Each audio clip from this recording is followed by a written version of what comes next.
এই risk allowance কেউ পাইতেছে না, আর যারা পাইতেছে সেখানে স্যার আরেকটা স্যার ব্যারিয়ার আছে। তোমার রিস্ক অ্যালাউন্স দিয়ে লাভ কি? তুমি তো ঘুমায় থাকবা।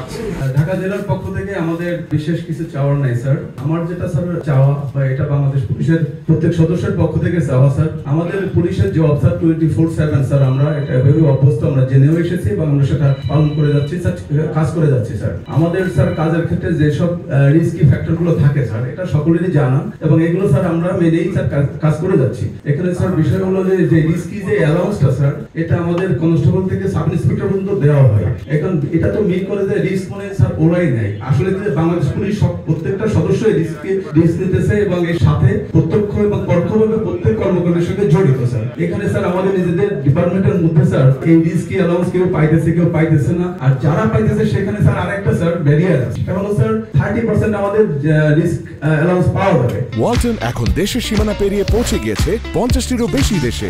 ওয়ালটন, ঘরে ঘরে বিশ্বজুড়ে। কিন্তু এটা আমরা নির্দিষ্ট একটা ক্রাইটেরিয়া করে দিয়েছে, এই টাকার উপরে আবার পাওয়া যাবে না। যখন স্যার যাদের বেসিক কম থাকে ওরা কিন্তু 30% বিলো 30% এর টাকা পাইতেছে স্যার। ওই 2700 টাকা সাপোজ, যখন 300 টাকা হয়ে যাচ্ছে ওই বেসিক দাম 3200 টাকা আছে, তখন আর এটা প্রদান করা হয় না। আমি মনে করি স্যার এর একটা আসল সমাধান এবং সকল সদস্য তুমি ঘুমায় থাকলেও তো ওরা হাততালি দিছিল না?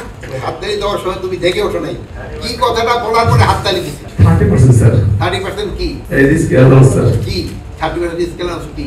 আমি স্যার এটা খেয়াল করি স্যার। খেয়াল করো, তুমি হাততালি করো, খেয়াল করো। তোমার রিস্ক অ্যালাউন্স দিয়ে লাভ কি? তুমি তো ঘুমায় থাকবা। বুঝেছো? হাততালি দেওয়ার পরে তুমি খেয়াল করো। আচ্ছা শোনো, আমি আর তোমাকে সময় বেশি নষ্ট করতে চাই না। তোমরা ভালো থাকো, আমাদের জন্য দোয়া করবা যেন যতদিন সময় আছে যেন ভালোভাবে কাজ করতে।